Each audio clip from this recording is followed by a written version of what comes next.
Hoy, 9 de enero de 2023, continuamos el estudio del libro El lado oculto de las cosas de C.W. Leadbeater en la página 117, creo que al inicio del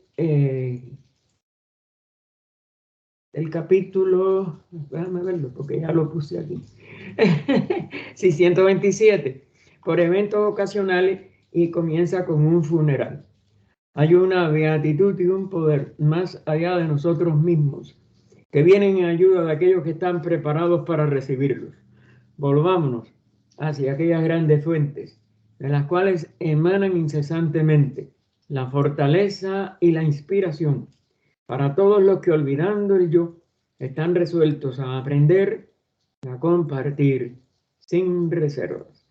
Que aquellos que son la personificación del amor inmortal bendigan con su incesante ayuda y guía la sociedad fundada para que sea un canal para su trabajo. Que ellos la inspiren con su sabiduría, la fortalezcan con su poder y la vitalicen con su actividad. Y entonces el Inviter comienza el subtítulo de estos eventos ocasionales, que como les dije, que es un funeral, que comienza con específicamente con el tipo de lo que es un funeral. Dice, hasta ahora hemos estado considerando principalmente las influencias que ya sea que emanen de la naturaleza o de la humanidad que nos rodea, ejercen constantemente sobre nosotros una presión bastante constante, de la cual generalmente somos ignorantes precisamente porque es constante. Es decir, que nos acostumbramos, es como un ruido. Cuando yo vivía allá, era muchacho, en Matanza, vivíamos al lado completamente, con una casa nada más por el medio, de la fábrica de hielo. La fábrica de hielo tenía el motor principal que hacía tan, tan, tan, era un motor de baja velocidad. Y la mayoría de las personas llegan acá, ¿y ustedes resisten eso? ¿Qué cosa? Porque estábamos tan acostumbrados al ruido del motor de la fábrica que nosotros ni nos percatábamos de que aquello ya existía. Como yo con los coquí. Ajá, tú con los coquí, tú no tienes que eso. Claro, el coquí es más, como dijéramos, más armónico en sonido que lo que es un motor, o que lo que es, por ejemplo, los grillos, como yo les decía las otras noches. Si el grillo se te mete dentro de la habitación, no puedes dormir porque es demasiado intenso y demasiado molesto. Te altera el sistema nervioso a través de un pito tan alto. Esto era nada más que el sonido rítmico de un motor que tenía un bajo número de revoluciones. Precisamente cuando había interrupciones de ese motor grande, que le decíamos el motor mayor o el motor grande, que era el que servía para la producción de hielo. Pero cuando a veces había algún mantenimiento, reparación o algo, y había demasiado hielo en las neveras, ponían un motor chiquito, que le decíamos el motor chiquito. Ese era de alta velocidad, pero ese nada más que era para mantener el frío de las neveras, es decir, la temperatura que las neveras tenían que tener con el hielo ya sacado, no para los tanques grandes donde se hacían todas las piedras de hielo. Y oigan, ese nos molestaba mucho más, porque era de alta frecuencia y aparte no era el que nosotros constantemente estábamos sintiendo en nuestra casa. Así que uno se acostumbra a lo que es constante o a lo que es demasiado, vamos a decir, parecido a lo normal de la vida de uno, y uno deja de percibirlo. Y esto pasa con estas influencias, que las dejamos de percibir por su constante vibración alrededor nuestro. Ahora, será bueno mencionar el lado oculto de los sucesos que ocurren ocasionalmente en nuestras vidas, como por ejemplo, cuando asistimos a un funeral, cuando nos someten a una operación quirúrgica, cuando asistimos a una conferencia, a una reunión política o una sesión espiritista, cuando hay un avivamiento religioso en nuestro vecindario, cuando se celebra una gran fiesta nacional o cuando hay una guerra, un terremoto, una erupción o alguna gran calamidad en el mundo. Es decir, eso ya es no la vibración normal de una vida. Por ejemplo, los que hemos vivido también, porque no, yo vivo en un lugar muy, muy tranquilo y la carreterita que pasa ahí de la 33 casi no llega aquí el ruido. Tiene que ser alguna sirena cuando entran ambulancias, eso que vienen al hospital. Pero el resto del ruido de la carretera no nos molesta aquí. Pero cuando yo vivía allá en la ciudad de La Habana, aunque vivía en un piso 13º, el tránsito de esa parte que era, bueno, un centro de salida y de entrada hacia el aeropuerto o del aeropuerto, etcétera, pues óiganme, ese tránsito, aún a veces en la noche, tarde, a uno lo despertaba o lo sacaba de quicio cuando había claxon que sonaban, etcétera. Es decir, algún atasco por alguna cosa o que los semáforos fallaban en sus luces. Eso entonces lo saca uno porque no es una situación susceptible de esa, ¿cómo se llama?, normalidad en que uno se acostumbra a vivir o en que uno vivía, porque sobre todo a mí este problema de La Habana, yo vivía en Matanzas a 100 kilómetros, en la esquina de un parque estaba la fábrica de hielo, pero allí sí no se oía el motor, como se oía en mi casa antigua. Ya yo había dejado de tener ese, vamos a decir, ese sonido en los oídos.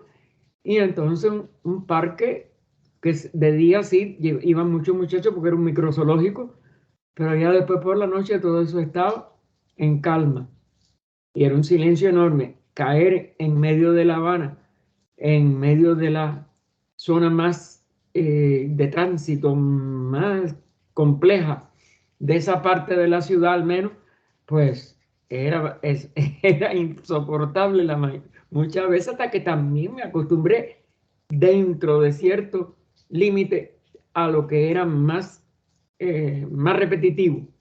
Y el entorno, uno pierde esa molestia o esa irritación que produce en el sistema nervioso.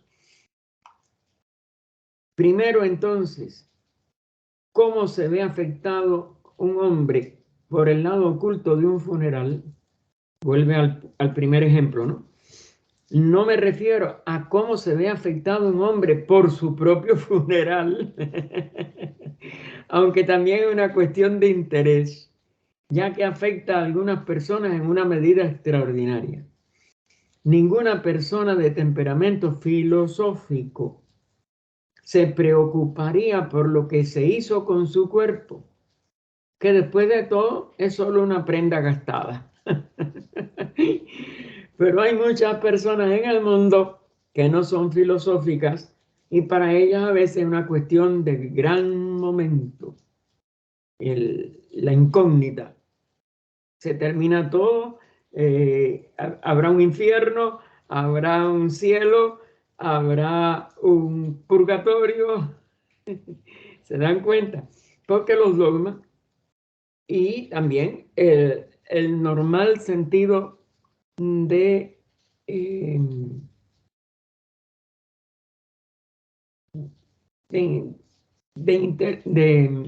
¿cómo se puede decir? Sí, de confusión que tenemos entre nuestra vida verdadera y la vida del cuerpo, pues da también la sensación del miedo a que algo nos pase y a que nos afecte el problema de la muerte, ya propia, ya de un ser, bueno, la de un ser querido porque no lo vamos a ver más, pero que le afecte a ese ser querido y también entonces hay la preocupación de lo que le pasa al alma de ese ser. Y si hay filosofía, pues, y la filosofía es racional y es profunda o es teosófica, pues no va a tener esa connotación.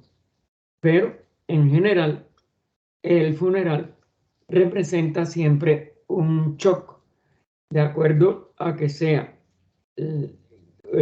uno lo relacione con la muerte de uno mismo, con el no poder ver a un ser querido, la preocupación de cómo murió ese ser querido en el sentido interno.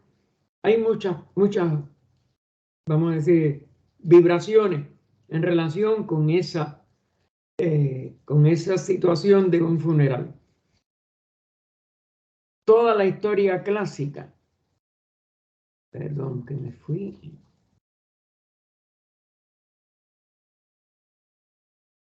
nos asegura que el griego antiguo, cuando moría, estaba sumamente ansioso de que su cuerpo recibiera lo que consideraba una sepultura decente, principalmente porque trabajaba bajo la ilusión de que a menos que lo hiciera, no sería libre de seguir el tenor de su camino después de la muerte.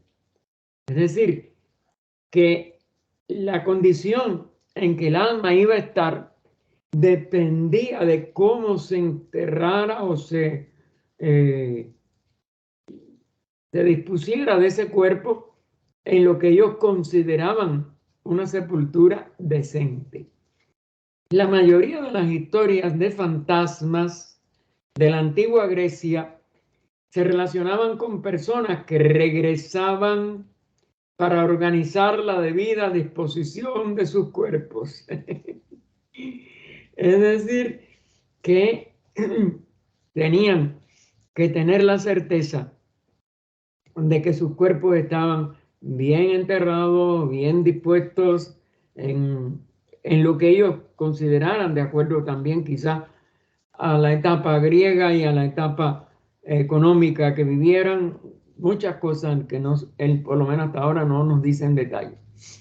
Las clases más pobres entre los irlandeses modernos parecen compartir esta extraordinaria ansiedad acerca de la disposición de sus cuerpos, ya que en varias ocasiones me he encontrado con mujeres irlandesas cuyo único pensamiento después de la muerte no era en absoluto el bienestar o el progreso de sus almas, sino que el número de carruajes siguiendo su cortejo fúnebre no debería ser inferior a un cierto número.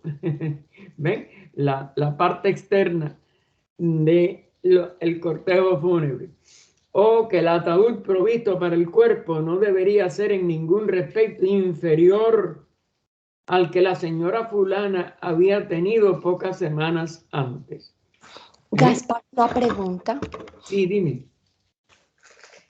Esto de la disposición del cuerpo, cómo o qué hacer tan pronto la persona muera, o todo eso, ¿hay alguna referencia que tenga que ver de la forma en que se liberan las partes del cuerpo y por ende como tener una especial o un manejo cuidadoso de o hay alguna referencia por ahí de pronto que sepas, que conozcas? Mira, Porque cuando se muere hay una dilución de partes, ¿cierto? Una separación. ¿Esto tendrá que ver con eso en algún momento o no sé? ¿O tú qué volvemos piensas? al punto inicial de lo que él dijo. Si la persona tiene una preparación filosófica superior, no tiene que ser específicamente teosófica, sino vamos a decir, el predominio de la importancia del alma sobre el cuerpo y sobre todo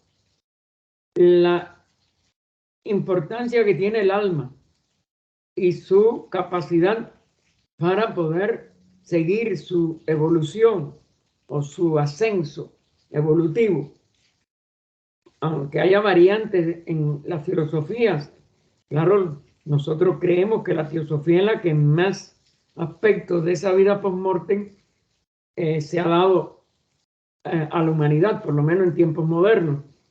Y que los antiguos tuvieron algunas, y también, pero tenían la mayoría de los que eran filósofos, también un contacto interno con esta ley de la evolución, de la reencarnación, etc. A esos que tengan esa, vamos a decir, evolución más alta o una capacidad al menos de información intelectual, filosófica, más profunda, se dan cuenta que eso no tiene nada que ver. Ni si valen el cadáver solito, de si lo ponen en una tumba de lujo, si lo ponen en tierra, si lo creman, si se lo comen las auras tiñosas, como hacen en las torres del silencio de los... Tibet. Sí, y cualquier otro tipo de... No importa lo que le pase al cuerpo, no importa lo que se haga con el cuerpo, el alma es la que determina su tranquilidad, su disposición de seguir evolucionando, su comprensión de su nuevo estado interno, que es lo que vale. Y el teósofo, por ejemplo, no tiene que tener preocupación ninguna. Lo comieron Claro las auras, lo tiraron a un, vamos a decir, a un barranco. No importa. Lo que importa es que el alma se percate de su nuevo estado y lo aproveche para su evolución. Que pueda de verdad decidirse a asimilar lo bueno de su vida, que es lo que es el devachan, y dejar a un lado si el Kamarupa todavía es muy fuerte, si hemos tenido 20 defectos que nos dejan un Kamarupa que tiene que demorarse. De todas maneras, una vez que el alma se tranquiliza, que el alma entra en sí misma, viene lo que se llama en las cartas de los maestros el sueño predevachánico. El estado de conciencia después de la muerte es casi siempre de unos pocos días a meses o unos pocos años. Consciente del alma, eso no significa que entre el devachan en ese periodo. El sueño predevachánico puede ser largo si hemos tenido todavía muchos defectos que nuestra personalidad no ha podido controlar, si no hemos hecho un proceso de purificación que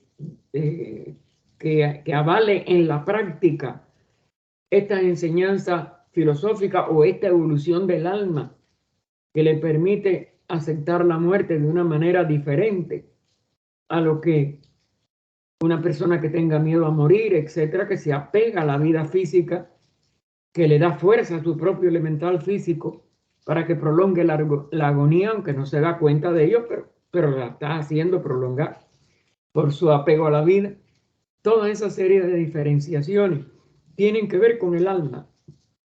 El alma es la que presta atención o no a lo negativo de lo que el proceso de la última enfermedad o de la muerte o de un accidente o de lo que sea puede tener de impacto en esa alma.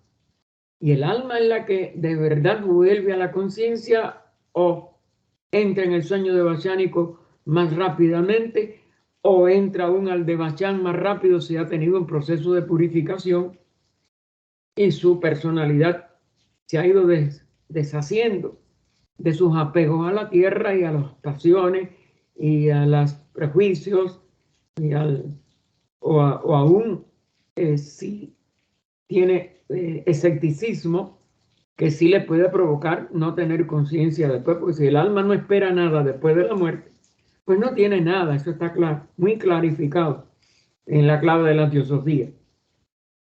Y la persona pierde gran parte de lo bueno aún de su vida, porque claro, la persona tiene virtudes no porque sea materialista porque no cree en nada, no va a ser nada más que un saco de defectos.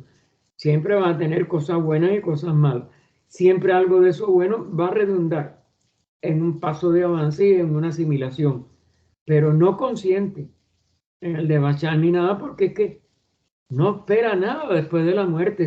Hasta cierto punto, gran parte de lo bueno de su vida hasta lo pierde.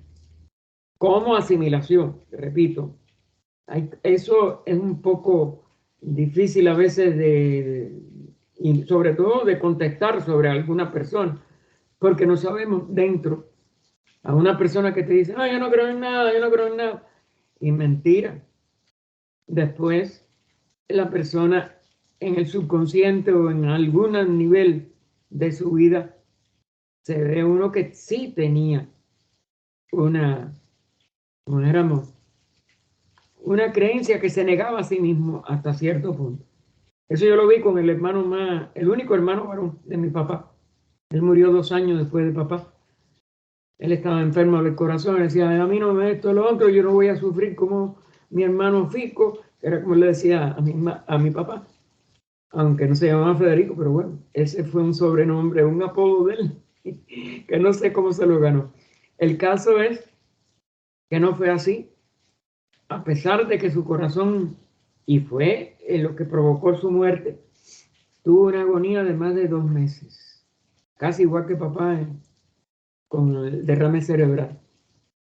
Y le decía a la hermana, que cuidó también a mi papá, porque ella era la columna de la familia, María del Carmen.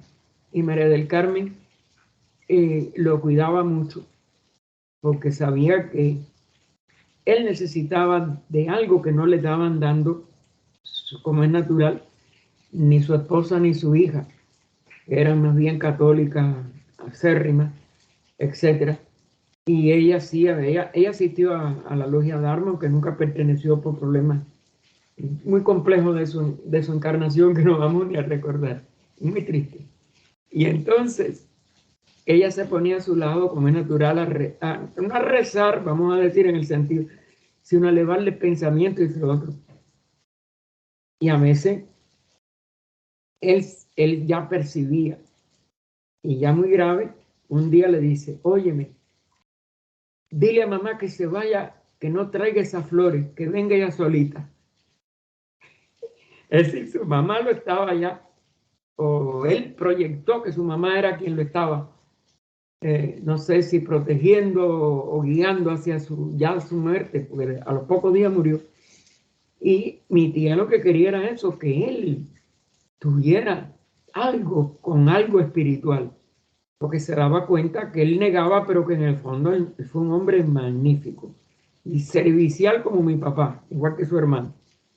Es decir, y él logró y le decía, dile a mamá que venga, pero no con esas flores, que a mí las flores no me gustan. Él pidió que no le pusieran flores, una serie de cosas que él tenía. Y María del Carmen me dijo, yo me muero, él se muere tranquilo. Yo sé que él se ha ablandado. Él decía que no creía en nada, pero yo sé que él era muy bueno para ser un ateo. Es lo que rechazó muchas cosas de los dogmas que nos criaron. Más nada que eso. Es decir, que esto es muy ambivalente en cuanto a lo que la persona de verdad va a pasar después de la muerte. Y obviamente lo que tiene que pasar está en relación con lo bueno o lo malo, no con la específica forma de creer. Porque la creencia, al fin y al cabo, es un parche mal pegado que la mayoría de nosotros. Creo que es lo que te puedo decir de estas cosas, mi. Sí, también parece ser que cada experiencia de muerte es única, ¿no? Pues porque cada individuo es único. Su Porque cada alma experiencia es es única. única, porque cada alma es única, Claro. y sin embargo todos somos una sola vida. Pero su Ujú. manifestación en las encarnaciones de cada una es única. Nosotros tenemos lo que llamamos reencarnación de la misma alma espiritual, pero cada personalidad es mortal. Esa no se repite. Mi tío no vuelve a ser mi tío. Se manifestará como otro ser.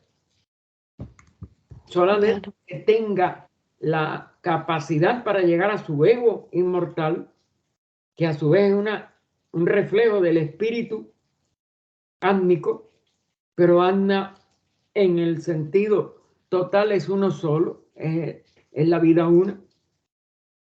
Entonces, en todo eso, sus expresiones todas van a ser únicas.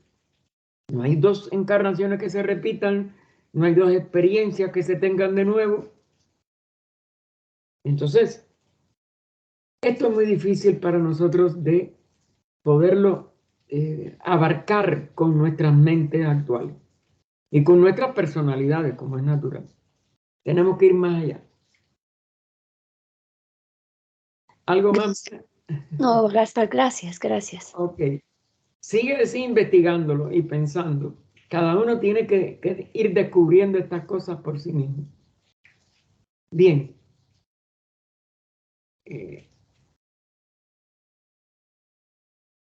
Estábamos en lo de Irlanda. Dice, ya que en varias ocasiones me he encontrado con mujeres irlandesas cuyo único pensamiento después de la muerte no era en absoluto el bienestar o el progreso de sus almas, habíamos llegado ahí, sino que el número de carruajes siguiendo su cortejo fúnebre no debería ser inferior a un cierto número y que el ataúd provisto para el cuerpo no debería ser en ningún respecto inferior al de la señora fulano. Bueno, hasta ahí vamos a llegar. Habían tenido pocas semanas antes. ¿Ustedes quieren cosas más tontas? ¿Qué tiene que ver si ya el cuerpo, el alma lo abandonó? Si el cuerpo tiene que llegar a ser en cualquier forma en que se disponga de él, aún en su momificación, al fin y al cabo tiene que llegar a ser polvo y tierra. La momificación lo que puede demorar el periodo de eso, pero de todas maneras ese organismo ya es inservible y no importa ni dónde, ni cuándo, ni cómo se disponga del cadáver. Lo que importa es el alma, porque el alma es la única que sigue de verdad viviendo y que el alma se dé cuenta que ya no está en ese cuerpo y que ese cuerpo no le sirve para más nada.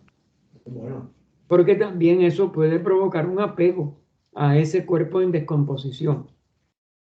Esto, sin embargo, es una mera digresión y lo que tenemos que considerar es el efecto de un funeral sobre los sobrevivientes y no sobre el hombre o mujer muerta, y que sin embargo suele estar presente y considera los procedimientos desde varios puntos de vista de acuerdo con su temperamento.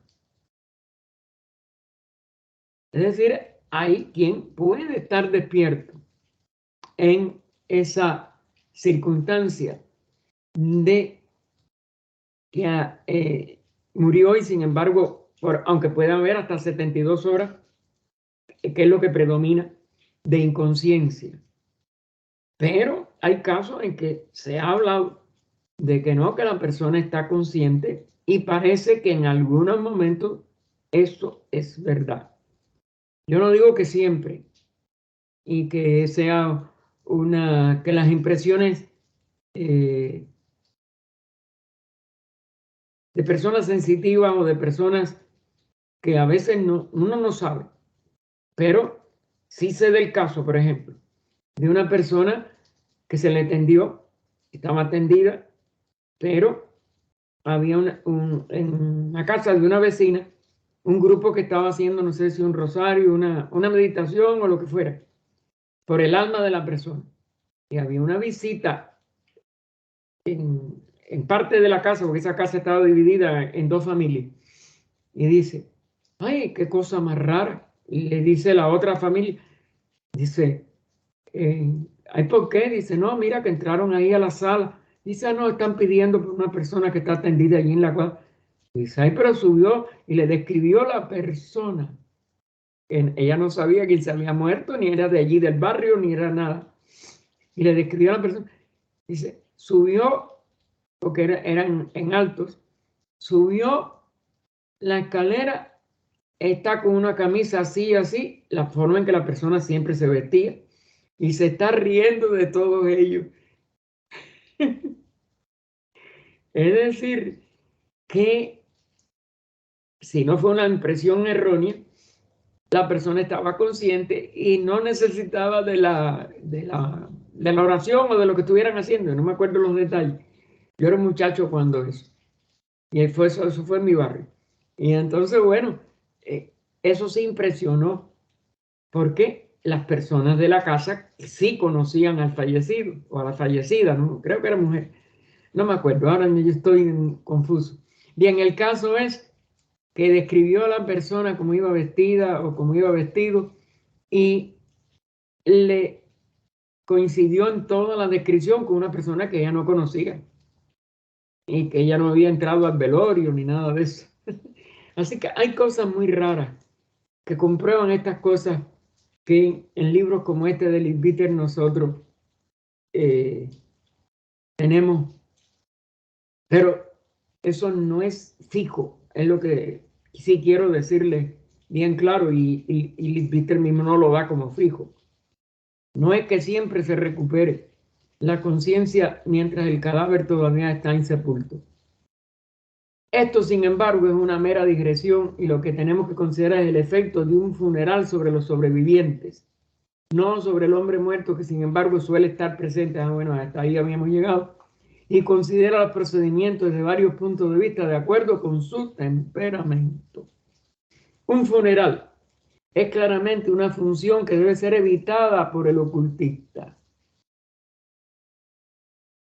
Es decir, que si la persona ya sabe de la parte oculta, sabe que hay una carga predominantemente negativa que positiva en todas estas costumbres de todos los pueblos, como hemos visto, Grecia, Irlanda y en general todas las que conocemos en las respectivas vidas que nosotros hemos tenido y en el respectivo entorno cultural o religioso o materialista que esté a nuestro alrededor.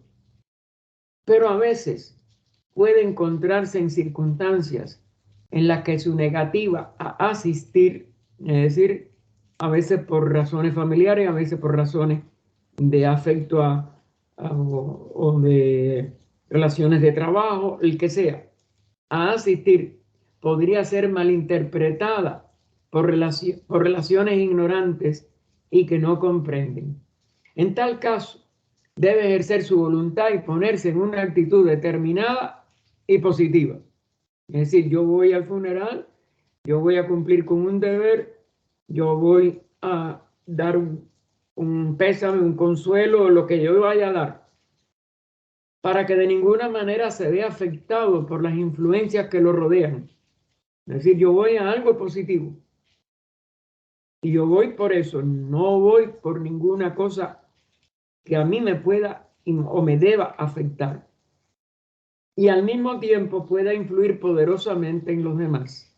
Es decir, dar consuelo, dar apoyo, dar hasta un conocimiento filosófico, teosófico, el que sea. Es decir, aportar algo. Es decir, una actitud activa. Si uno ya está relacionado con estas enseñanzas. Y continúa Liz Bitter recomendando. Debería pensar primero en el hombre muerto. Y entonces vuelve a ratificar que muy probablemente estará presente. Es decir, si está despierto, está presente. No es que siempre tenga que estar 72 horas sin conciencia. Con interés y afecto fuertes y amistosos. ¿Ven? La tónica es pensar con afecto en el que él murió o la que murió y enviarle amistad, afecto, compasión si sufrió antes de morir, lo que sea más, como dijéramos, más posiblemente necesario, y con una voluntad determinada para su paz y avance. Recuerden, esa es la fórmula de la religión, ¿no? Que descanse en paz, que la luz perpetua brille sobre ella, sobre él, o sobre esa alma, que avance. Es decir, que la evolución va siempre a continuar. Darle ese, como dijéramos, ese buen deseo de que avance en su vida post-mortem. O sea, que si tiene un devachán, que lo asimile lo más rápidamente posible y lo más completamente posible. Que eso es el avance del alma, que depende de lo que hizo en la tierra, pero de todas maneras, el verdadero avance se marca en el ego reencarnante después de que se entra en devachán. Dentro de esa etapa de devachánica, también debería adoptar una actitud positiva en sus pensamientos hacia los dolientes. Igual, porque es lógico que toda persona extrañe a su familiar o lo necesite en su vida hasta ese momento o lo haya necesitado. Entonces, que ese afecto pueda también hacer que no se desesperen y que no vayan a contribuir a un dolor al alma que ha desencarnado, esforzándose por inculcarles que no deben lamentarse. Es decir, la desesperación y la tristeza hacen que esas personas pues también caigan en un estado depresivo y que puedan llevar algo de esa depresión al alma que se liberó del sufrimiento y del cuerpo, y que la persona por lo menos no pueda, el alma de esa persona que desencarnó, no puede estar tranquila viendo el sufrimiento de sus seres queridos. Es decir, alinear al doliente es beneficioso tanto para el doliente mismo como para el alma que desencarnó, esforzándose por inculcarle que no deben lamentarse, porque el hombre al que lloran como muerto, en realidad todavía está vivo y con una vida, con un peso menos, con una cárcel menos fuerte, porque el cuerpo físico es una cárcel para el alma.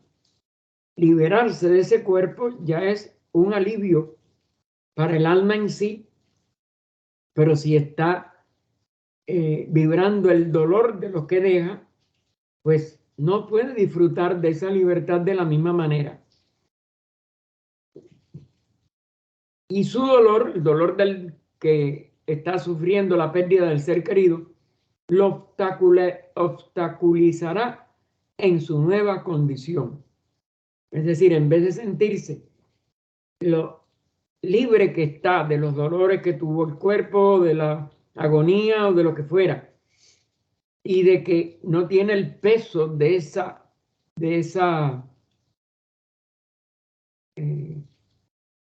prisión física, sino que ya tiene una prisión menos y que va a seguir liberándose hasta entrar en el devachán, pues eso nada más debe de ser algo que nos dé consuelo en la parte de lo que perdemos nosotros y en la ganancia que se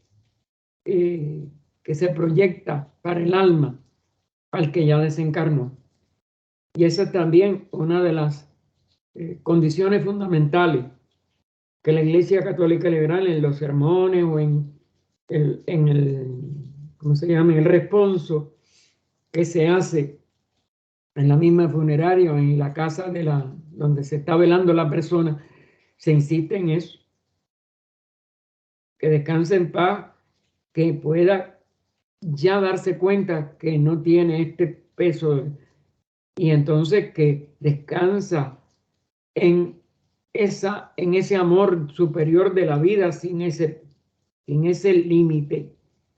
Y siempre que no hay nada, ningún tormento les va a alcanzar, toda esa seguridad de nosotros se le comunican también aún al alma que desencarnó, si la persona no ha tenido filosofía, y se le trata de que le lleguen esos pensamientos afables y confortadores, pero que también los deudos pues puedan ser ayudados en comprender esa condición de beneficio para el que murió, para el alma del que murió, y que debemos de nosotros también tranquilizarnos en ese sentido al menos. Aunque claro, la pérdida para nosotros, sí, si un ser que nos ayudó en nuestra vida, pues mientras estaba con nosotros, claro que lo vamos a seguir lamentando. Eso nadie se va a alegrar, pero sí se va a reconfortar pensando en la ganancia de esa alma que no tiene esa prisión de un cuerpo que ya le era inservible. Deberá intentar mentalmente sostenerlos firmemente de la mano y evitar que se vuelvan histéricos e indefensos. Es decir, traer paz a un hogar donde o a los familiares de una persona que ha muerto es algo que puede ayudar mucho a esa familia, y que son pensamientos que podemos dejar activamente en el velorio, en el entierro, en ese momento en que nosotros visitemos, aún si vamos después a dar el pésame, ¿no? En que dejarle ese sello en formas de pensamiento. A veces las palabras no se deben usar si las personas tienen algún tipo de ignorancia o de fe distinta a la nuestra o de cualquier diferencia. Pero nosotros somos los que, aún en silencio, aún en una palmada en la espalda, en un abrazo, en una, vamos a decir, compenetración con el dolor aquel, pero no dejándonos arrastrar por ese dolor, sino tratando de llevar la paz y la cesación de ese dolor, podemos ayudar mucho. Y ahí no estamos siendo tan negativos en asistir a un funeral, o no estamos expuestos a recibir algo negativo por ir a un funeral.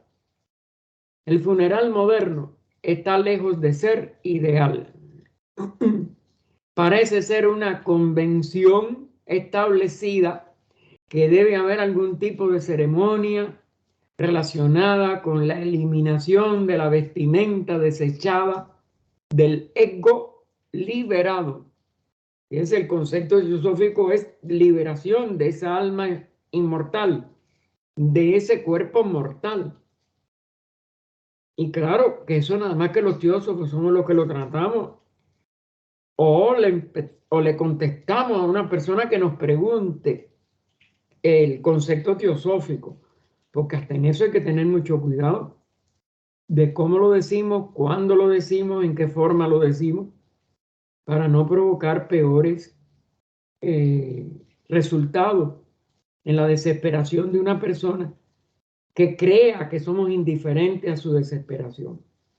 Es decir, que aún ayudar a una familia desesperada no es nunca tarea fácil, pero sí un dharma que si no podemos decir y cumplir en palabras, lo podemos tratar de cumplir en pensamiento, en palabras de consuelo, en la simpatía que tienen que sentir de nuestro acercamiento, sin que nos debemos arrastrar a su tristeza, aunque tampoco estemos sonrientes o como si estuviéramos en una fiesta. Todo tiene su justo medio. El justo medio de la actitud interna sí debe de ser de que está descansando en paz, que es positivo, ya su pase, etcétera, y no dejarnos arrastrar por la negatividad de la tristeza o desesperación o ignorancia de la familia a la que tenemos que visitar o a la que tenemos que darle apoyo. El funeral en la iglesia del pueblo tiene cierta cantidad de propiedad.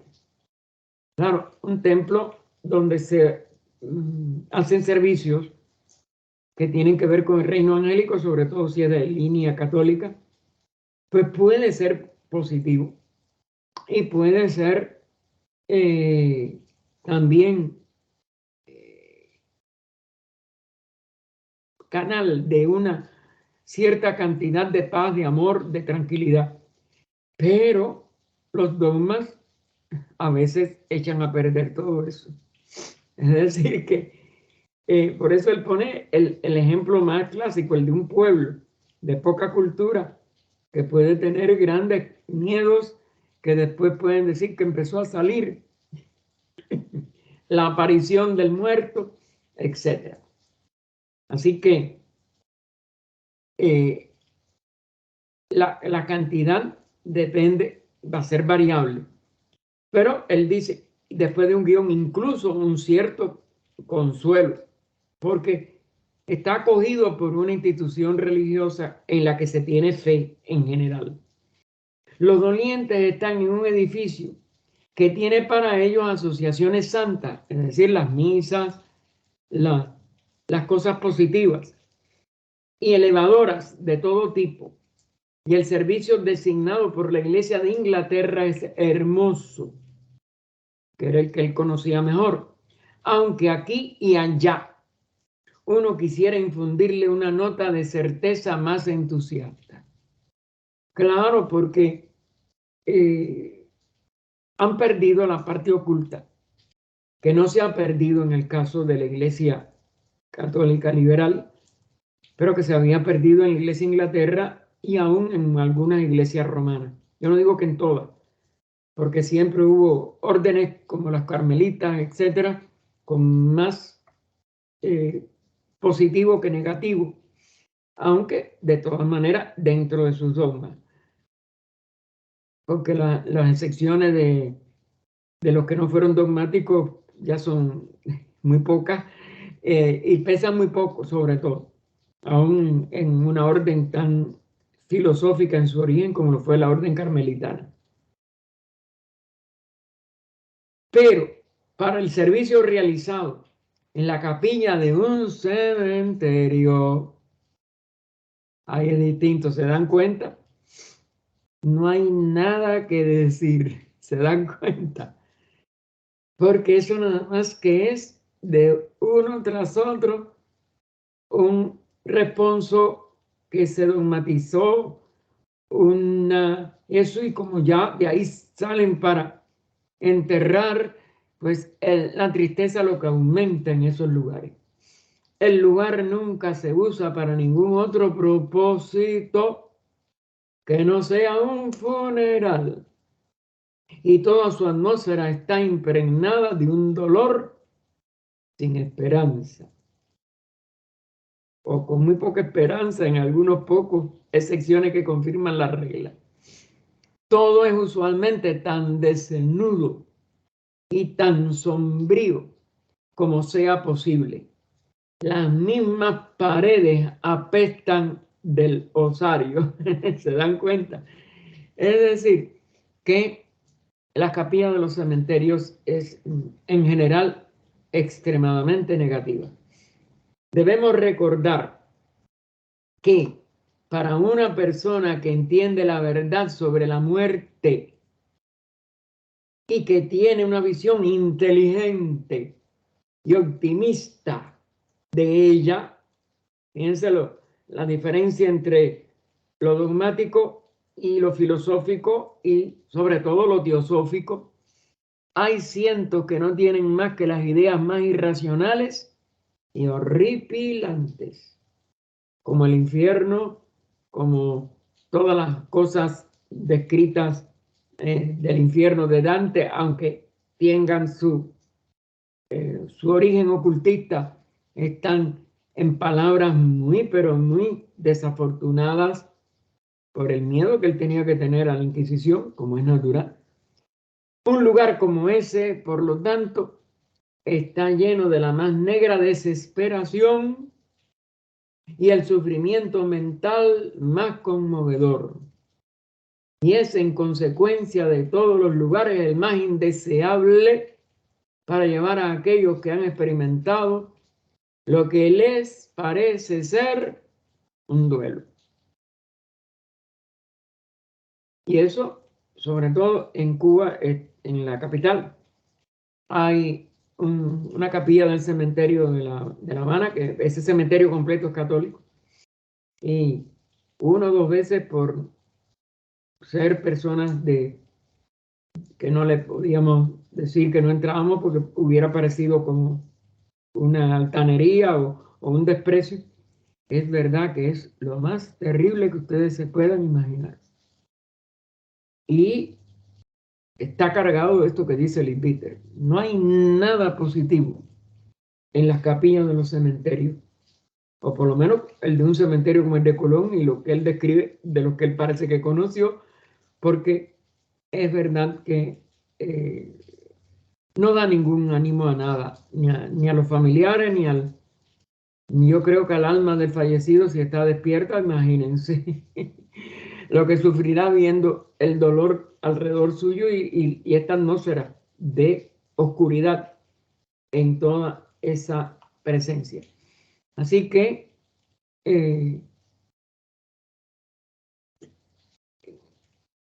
esta última expresión de él, esta última indicación de él, debe de servirnos de decir, podemos evitarlo, evitarlo. Si uno no se señala, ¿no? Con unas personas que crean que uno lo haga por indiferencia o por altanería o por que uno cree que las ideas de uno son las únicas. Hay que tener mucho cuidado. Pero ponernos bien positivos si tenemos que pasar por esa experiencia, vamos a decir. Ahora, la disposición del cuerpo muerto, que es donde hay ventajas y desventajas, pero ustedes van a ver lo que él seguramente nos trae. Dice, nadie que tenga el más mínimo atisbo del lado oculto de las cosas puede aprobar nuestro método bárbaro actual de deshacerse de los cuerpos de los muertos, es decir, el enterramiento y la putrefacción lenta. Incluso en la tierra física no hay un solo punto a su favor y hay muchas consideraciones de peso en contra de ello. Claro, si los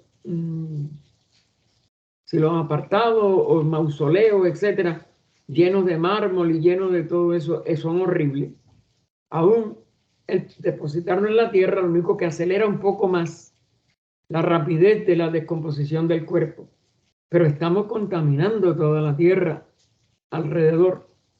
Y hay muchas emanaciones psíquicas, pero aún físicas, que pueden perjudicar la salud, tanto etérico-cámica como la física de los que están en contacto con esos lugares.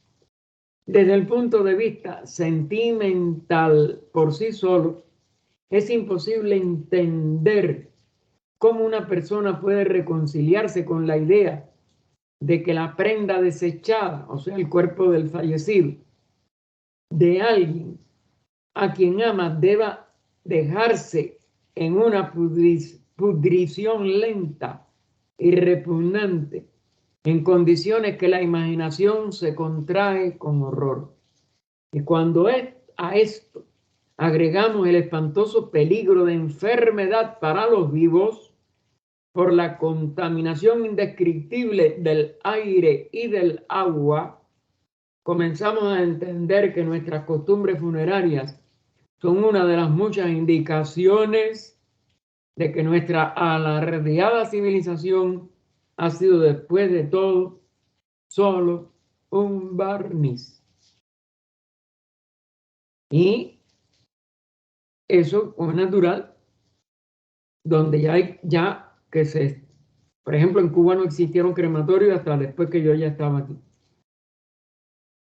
No, pero bueno, la posibilidad de hacerlo de una manera que no tenía que ver con el periodo que debe de esperarse para la cremación. Eso fue lo que, por suerte, el único caso en que nos vimos involucrados hasta yo salir de Cuba, porque todavía era que si la persona moría y se le decía que solicitaba la cremación, era directo para el crematorio y no lo sacaban ni de la sala del hospital o donde estuviera, sino era para el crematorio directo. Eso sí puede afectar. Pero en el caso de una miembro de la sociedad, la hermana me llama cuando muere y me dice, ¿qué hago? Porque yo sé que esto... Digo, no, si ella te dijo que la cremaras, trata de que la cremen, pero si tú no tienes por escrito, pues trata de todas maneras de ver si ella dejó algo en la casa y ahí vas a ganar tiempo. Hay que tratar de que pasen 12 horas antes de que cremen el cadáver, porque ella murió sin una previa agonía, muy rápido. Y entonces esa preocupación sí, y Blavatsky dice bien claro, 12 horas. De eso hay una serie de tergiversaciones de muchos que han estudiado teosofía, que tiene que ser semanas, que tiene que ser no sé qué, no, 12 horas. Y entonces ella lo hizo así, le dijo, ay, yo no me acuerdo, a ver si dice, no, si es por escrito es más fácil, y esto y lo otro, vaya, nosotros esperamos. Y ella fue, demoró como es natural, volvió, entonces dice, ay, mire, se perdió la oportunidad, entonces tendrá que ser después, porque si no hay, no me acuerdo qué otra cosa le pusieron para poder entonces cremarla. El caso es que cuando la cremaron ya hacía más de 12 horas que ella había desencarnado. Y eso es lo que sí hay que tratar, al menos un periodo mínimo de 12 horas. Vamos a ver si Lipiter, yo no me acuerdo si Lipiter entra en ese aspecto. Dice, aún más decididamente se confirma esta impresión cuando obtenemos una idea de ese lado de estos asuntos, que aún es desconocido para la mayoría. Entonces nos damos cuenta de qué clase de entidad es atraída por el proceso de lenta putrefacción. Y vemos que de esta forma también se está haciendo un daño terrible e innecesario a los sobrevivientes, porque somos afectados por la materia a nuestro alrededor y la materia que se está descomponiendo no es idéntica a la materia que está, como si dijéramos, naciendo o que contiene todas las posibilidades del nacimiento, es decir, las semillas, etc. Y esa no atrae a ninguna entidad de este tipo. Pero estas entidades sí vienen a un cuerpo en putrefacción. Para el hombre muerto, si es sabio, ahora fíjense, para el que se murió. Y eso yo le dije, bueno, si no puede ser, ni te preocupes, porque esa hermana era no solo teósofa, era artista, tenía una serie de cualidades creativas muy grandes. Y le dije, no te preocupes si tu hermana la creman rápido, pero bueno, por lo menos demórala unas horas. Porque ella no se sabe si se dio cuenta que estaba muriendo, aunque dicen que nadie muere inconsciente. Y el ver la encarnación para atrás, claro que ella sabía teosofía. Así que yo creo que ella se desprendió totalmente y no le iba a pasar nada. Pero esperar esas horas fue magnífico y ya vinieron a cremar el cadáver porque también por ahorro de combustible, ese día no había habido tanta y hubo que esperar a la hora de la noche. Y ella había muerto tempranito en la mañana, es decir, las 12 horas se cumplieron. Ya las cenizas llegaron a la sociedad teosófica, yo la esperé en la sociedad ya como a las 9:30 de la noche. Y había muerto al amanecer como 6 de la mañana.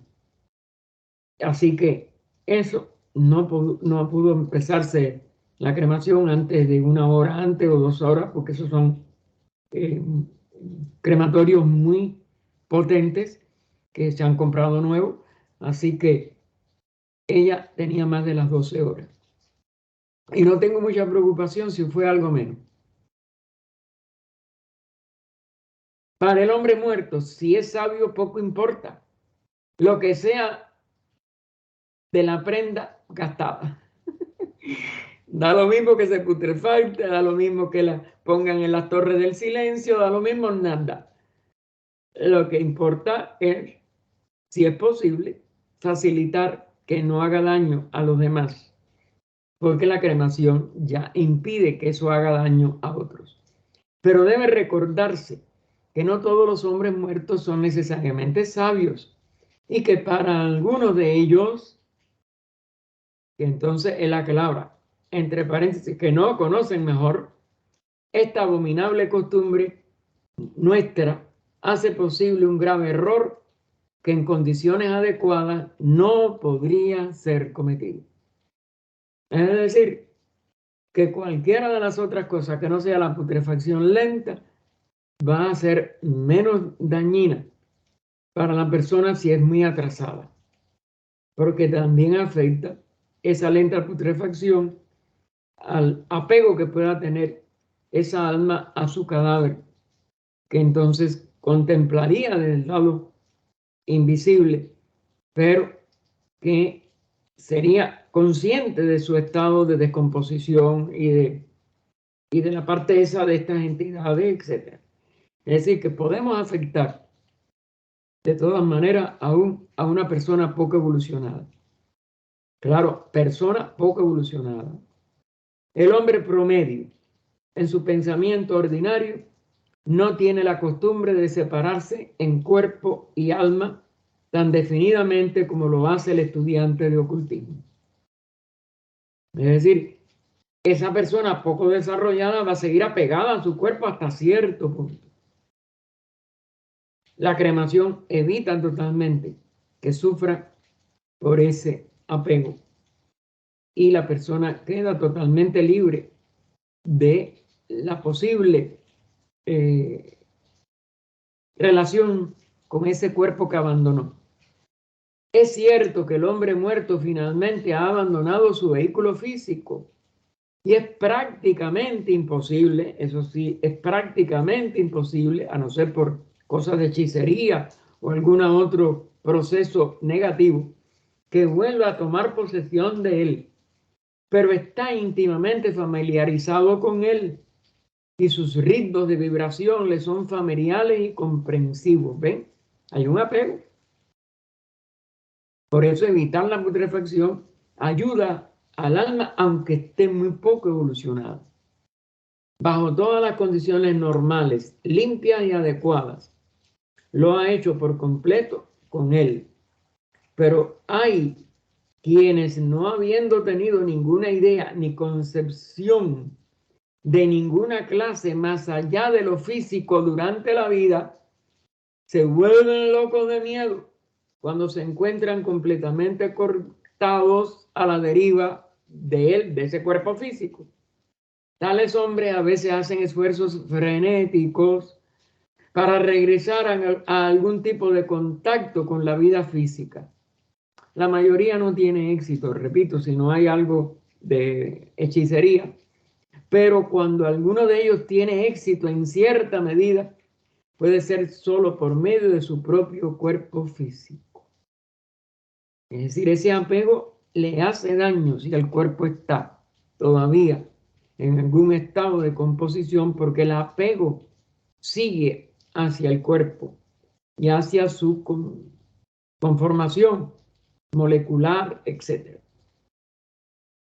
Tal compenetración que todavía conservan con las vestimentas en corrupción, a veces les permite extraer de ellas la base de una semimaterialización imperfecta y antinatural. ¿Por qué? Porque la parte etérica está unida y esas son las luces que a veces se ven sobre cementerios en fosas recién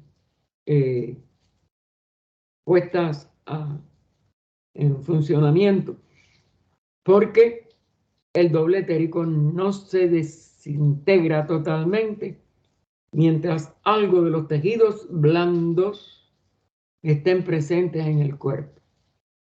Ahí es donde está la mayor ventaja de la cremación, en que este apego a través del doble etérico es imposible.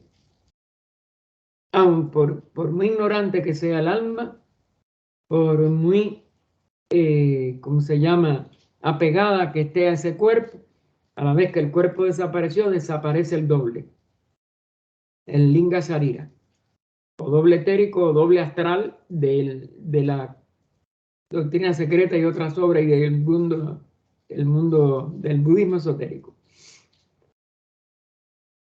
Y entonces, bueno, pero esa semimaterialización sí es posible mientras existe algo de ese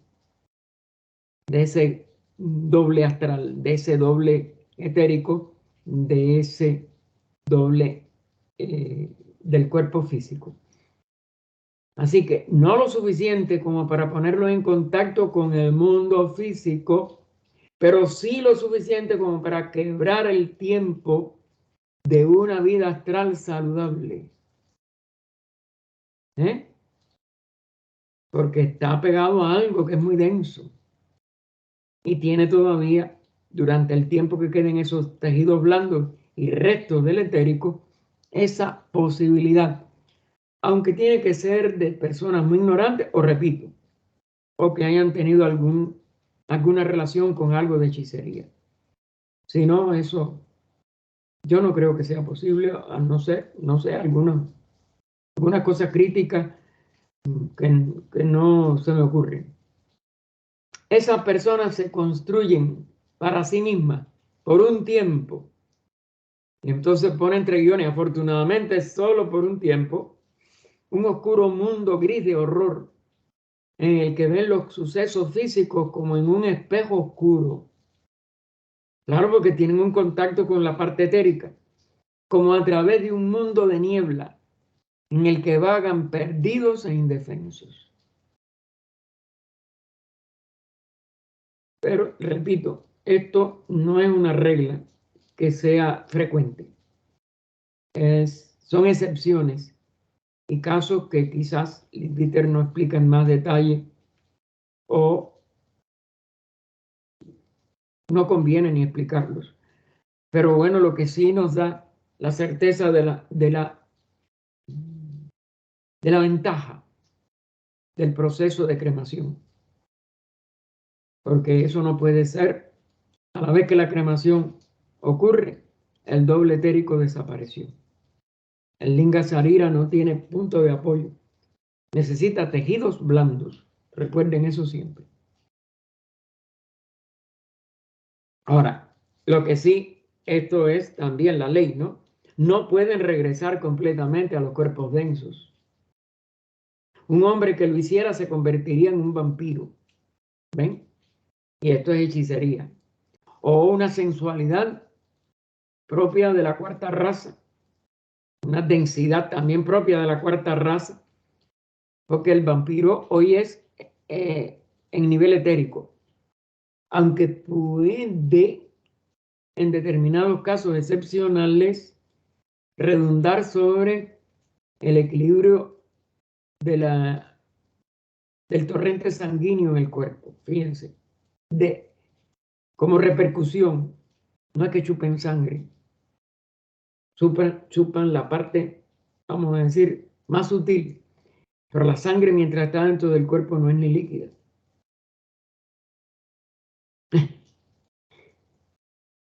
Ella se densifica en cuanto hay una herida, pero dentro del cuerpo es mucho menos densa. No digo que totalmente etérica, pero predomina lo etérico sobre lo aéreo y lo aéreo sobre lo líquido. Y nada más que se hace sólida cuando está ya seca en el aire exterior. Pero consiguen la materia etérica, ¿ven?, de sus vehículos desechados y la arrastran con ellos. Y esta es la causa de todo su sufrimiento. Y hasta que puedan deshacerse de este enredo, porque lo ha provocado su propia ignorancia y apego a la vida física en el sentido más denso, hasta que puedan zambullirse a través de la gris condición y salir a la luz, fíjense, tienen que ir hacia arriba otra vez, hacia lo etérico cámico. No puede haber descanso para ellos, porque están en un círculo vicioso en el que ellos mismos se encierran. Y recuerden que por lo menos cualquier cadáver está a unos 2 años para poder, como dijéramos, deshacerse o que se deshagan, porque no lo hace nada voluntario nadie, o que se deshagan los tejidos blandos totalmente. También hay formas desagradables de magia negra, ¿ven? Ya la hechicería es otra cosa. Conocida en los países orientales y en algunos, lamentablemente, pseudo occidentales, y para quienes han estudiado los métodos del vudú, ¿ven? O del OMA, que dependen para su éxito del cuerpo físico en descomposición, aunque felizmente no es una consideración de importancia práctica para aquellos que viven en comunidades sin conocimiento de tan malvado saber. Esta línea negativa, ustedes saben que no era casi conocida en Occidente, fuera de estos lugares y de estas líneas. Hoy, como ustedes saben, se ha ido regando de una manera endémica dentro de los países occidentales, dentro de culturas aún europeas, y pagan una cantidad enorme de dinero, porque eso es uno de los mejores negocios que hay hoy en el mundo, de la superstición, pero que no es toda superstición, que mantienen algunas cosas, y por ello es que tienen clientes que lamentablemente se enredan en esta barbarie. Pero al menos esto está claro. Todas las posibilidades del mal, tanto para los muertos como para los vivos, se evitan mediante la disposición racional de la vestimenta descartada de carne. Cuando volvemos a la costumbre de la cremación, practicada por los hindúes, los griegos y los romanos, reducimos el vehículo físico lo más rápidamente posible a sus elementos constitutivos de una manera que a la vez limpia, decente y totalmente satisfactoria para el sentimiento estético, así como para la visión racional del hombre de sentido. Ustedes saben que después de la fundación de la Sociedad Teosófica muere uno de los primeros miembros de la sociedad, que era europeo, tenía un título de varón, pero estaba quebrado, no tenía dinero ya ninguno, que fue el Barón de Palm. Y es la primera cremación que se hace aquí en América, oficial al menos, como es natural, y autorizada, porque tuvieron, Olcott, que era un gran abogado, pudo lograr la autorización porque hubo negativa acérrima de toda la línea cristiana fanática, porque era permitir que un alma no pudiera tener el cuerpo el día de su resurrección, y lo acusaron y aquello fue. Y entonces, aparte no había un crematorio en esos momentos adecuado, tuvo que ser, creo que un horno antiguo de pan ya abandonado, pero bueno, al fin se logró. Después hubo que, claro, hacer un primer embalsamamiento provisional, porque él tenía testamento pidiendo que se le cremara su cuerpo por la sociedad, porque era miembro de la Sociedad Teosófica. El pleito se ganó, se hizo una ceremonia, claro, para darle pomposidad, para darle notoriedad. Y el Barón de Palm fue el primer cadáver cremado oficialmente. Hoy, como ustedes saben, y Inglaterra después ya tenía crematorio cuando ya Blavatsky muere, es un crematorio en Woking, y se le crema al día siguiente porque ella murió después que el crematorio estaba cerrado, y eso vino bien de todas maneras para las 12 horas, aunque ella no iba a estar apegada, pero bueno, de todas formas. Ella sí dijo que la cremaran inmediatamente después de su muerte, si el crematorio estaba abierto, porque ella sabía las horas, ¿no?, que había la posibilidad de cremar el cuerpo. Entonces hubo que esperar a la mañana siguiente, el 9 de mayo, temprano en la mañana, hora de Londres, fue que se le cremó el cuerpo. Y también prohibió de que se le permitieran sacar muestras del cuerpo, del cerebro, etcétera, porque había muchos científicos interesados en ello. Y eso no podía ser, como es natural. Pero, de todas maneras, la Sociedad Teosófica fue cambiando eso, no solo en este país primero, sino en Europa en general. Y hoy en Occidente hay, excepto algunos países, yo creo que latinoamericanos, etcétera, que todavía tienen prohibición, ya el resto tiene la opción. Que no sea la mayoría, eso no importa, que haya la opción. Es lo que se va haciendo abriendo paso. Por ejemplo, mi cuñada, eso la cremaron al día siguiente sin ningún problema, allá en Cuba. Ya en Cuba no hay ninguna dificultad. Algunas personas han tenido la posibilidad de que, especialmente en los casos de muerte súbita, la persona muerta pueda sentir la llama.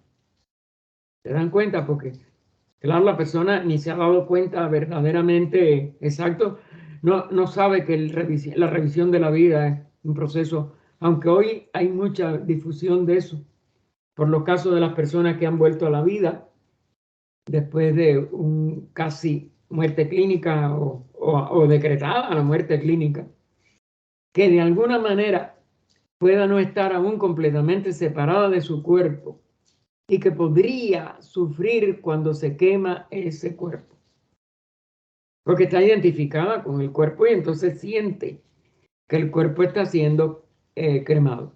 Incluso si la muerte es repentina, siempre que a su muerte la materia astral y etérica se hayan separado por completo del físico más denso, sería absolutamente imposible que bajo ninguna circunstancia la persona muerta sintiera lo que se le hizo al cuerpo físico. Aparte, muchas veces la muerte repentina trae un periodo más largo de inconsciencia por necesidad, porque la persona no ha ido. No es lo mismo la persona que se da cuenta que se está muriendo y ella misma se va desprendiendo del dolor que está sintiendo, etcétera, etcétera. Quiero decir que ella realmente, y lo enfatiza en itálica, no podría sentirlo, porque la conexión a través de la cual siente está definitivamente rota. Es decir, físico, doble etérico o lingasarira y cuerpo cámico están totalmente desconectados. Porque fíjense que el Viter le llamaba a lo cámico la materia astral. Astral y etérica se hayan separado por completo del físico más denso. Si la separación es total, no hay posibilidad de sensación ninguna por lo que le pase al cuerpo físico. Eso igual pasa con las autopsias y toda una serie de cosas, ¿no? Así, la conexión, si está definitivamente rota, no puede recibir ninguna posibilidad de sensación o de dolor por el fuego. La idea de que debería sentirlo, por así decirlo, Y así la imaginación podría entrar en juego hasta cierto punto. Es decir, lo que hay que también es tener esa convicción. Si uno se da cuenta que está muerto, que se está muriendo, o uno ve la vida para atrás, ya uno sabe que ya uno, la conciencia esa que sigue es totalmente de un fallecido. Y no puede entonces la imaginación entrar en juego. Esa es la ventaja de conocer ello. Y óigame, de verdad, uno se acuerda de que eso es así. Y si uno no ve la vida para atrás, no, yo me estoy muriendo porque yo no veo mi vida para atrás. Esa fue la única vez que yo perdí el conocimiento. Y uno se queda tranquilo. Quizás no me queda así tranquilo cuando vea la vida para atrás, no sé. Pero se dice que sí, que hay también, porque esa vida no es, ese recuento de la vida no se hace con la personalidad. Se hace a través de Manas Taiyasi, es decir, la mente iluminando esa conciencia personal. Y el Mana iluminado no puede sentir miedo ni nada porque sabe quién es. Está en contacto con el ego. Es consciente, es parte del ego en realidad. A la vez que Buddhi está presente, es parte del ego su expresión. Luego, eso nos debe de dejar tranquilo cuando hay cremación y no tener dudas ni preocupaciones por ninguna de estas cosas. Recuerden que la duda es una forma de pensamiento que puede llegar también a por lo menos familiares, etcétera, ¿no? Pensemos siempre lo positivo, aunque haya sido una muerte rápida. Dice, nunca he visto un caso así en relación con la cremación. Es decir, ese temor de que se pueda sentir y que pueda haber todavía relación. Él que hizo tantas investigaciones da este testimonio. Nunca he visto un caso así en relación con la cremación. El alma no lo siente. Eso tiene que ser una excepción de alguien muy apegado, muy ignorante, no sé.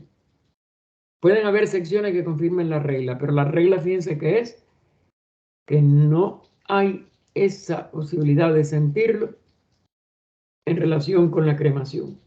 Pero recuerdo haber escuchado con buena autoridad de un joven cuyos dientes fueron extraídos después de su muerte por un empresario de pompa fúnebre deshonesto a fin de venderlos como dientes artificiales.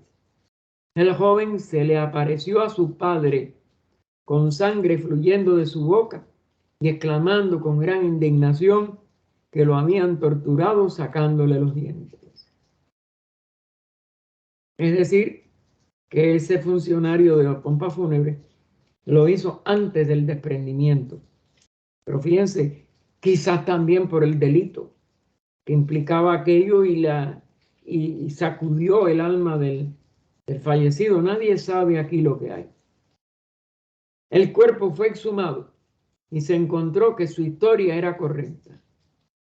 Es decir, este caso no fue de cremación, lo enterraron, pero el que preparó el cuerpo en la funeraria o en el lugar donde hicieron la preparación del cuerpo para enterrarlo, fue el que hizo esta extracción de los dientes.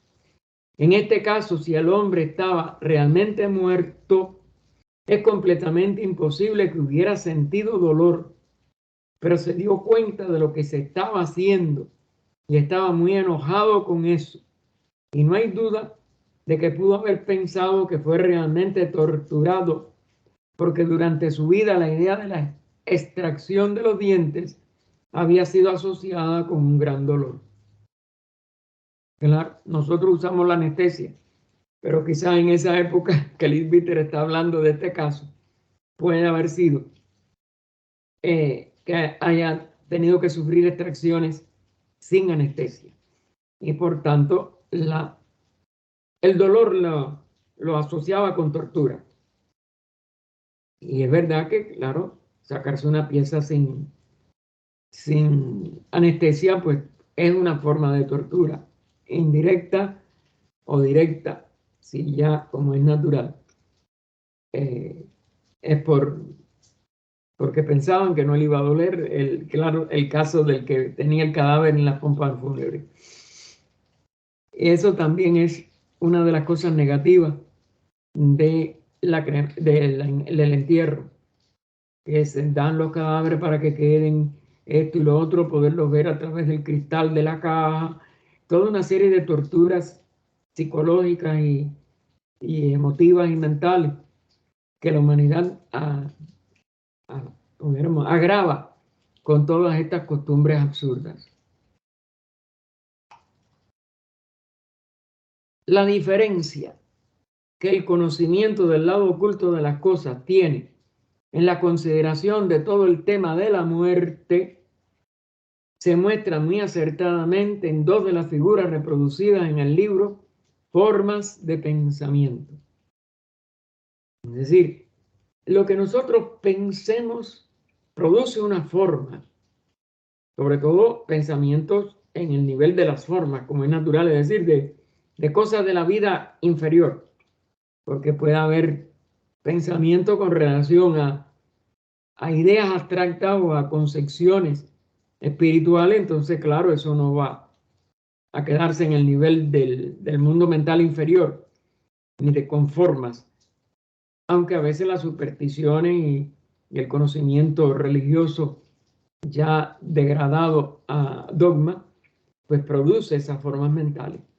Pero bueno, en general, aquí estas dos figuras que él nombra están en relación con estos aspectos de imágenes, de pensamiento creadas por hombres en relación con el funeral, con un funeral.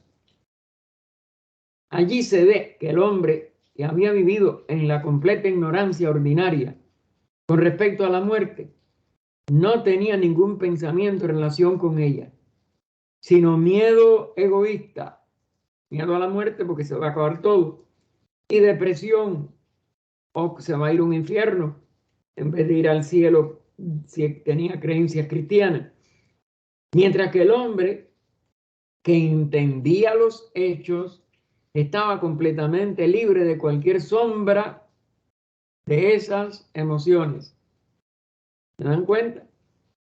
No puede caer en ningún tipo de depresión, ni de enredo, ni de búsqueda del cuerpo, ya que los únicos sentimientos evocados en él eran de simpatía y afecto por los dolientes, porque claro, toda persona a la que queremos la extrañamos cuando se nos va físicamente, y de devoción y gran aspiración, porque ya tenía espiritualidad. Fíjense que aún estas investigaciones coinciden con la diferencia entre un conocimiento racional, espiritual, filosófico, teosófico, de la muerte y lo que sucede después, y un conocimiento o bien dogmático o bien materialista de lo que nos sucede después que morimos. De hecho, el conocimiento del lado oculto de la vida, esto es lo que es fundamental, el lado oculto de la vida cambia por completo la actitud del hombre hacia la muerte.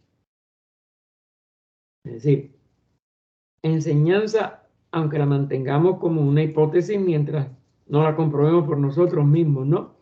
Enseñanza como de la ley de evolución, reencarnación, la vida después de la muerte, el progreso del alma cuando asimila lo bueno de sus encarnaciones en Devachan. Todo eso son concepciones filosóficas que si nosotros las seguimos razonando, las seguimos profundizando, no solo nos libran en nuestros tránsitos por cualquier circunstancia de nuestra, vamos a decir, de nuestra vida física, la vida superior, como debemos de llamar, o a la vida de los efectos de esa vida anterior, es siempre diferente y va a estar llena siempre de optimismo, de fe, aunque, como es natural, compasión por los que dejamos atrás, que puedan ignorantemente estar desesperados o al menos tristes o al menos dijéramos, queriendo que fuera diferente a como fue. Porque una de las cosas que da la teosofía es que todo va a pasar como está establecido en la ley. Y que esa confianza en la ley no nos da pie para desesperaciones y cosas así, sino, bueno, era lo mejor. El karma siempre toma la mejor solución de cualquier contingencia o que aparezca, o cosas que aparecen como accidentes, etcétera. Pero sí, puede haber una cosa que varíe algo, un proceso, porque los procesos no son cerrados y el hombre tiene libre albedrío de cómo reacciona ante esos procesos. Pero eso no significa de que se caiga en la desesperación o en las irracionalidades que la vida, con nada más consideraciones materialistas o consideraciones de miedo a la muerte y de terror al infierno después de la muerte, etcétera, etcétera, puede ocasionar. Y eso nada más es ya una ventaja, no solo mientras vivimos, porque mientras vivimos tenemos otra actitud ante la muerte de nuestros seres queridos y de nosotros mismos en las contingencias que podamos habernos visto, pero también es en relación con la realidad de estas almas y nuestras enseñanzas, como pensamos y como confiamos, están basadas en ley y en una realidad que va más allá de las creencias normales que hoy prevalecen en el mundo, tanto positivas de una vida después de la muerte, pero falta de relación con las leyes o llenas de dogmas y por eso nos da miedo ir para el infierno, o del materialismo que dice que no hay más nada y que todo empieza y acaba con el cuerpo físico exclusivamente.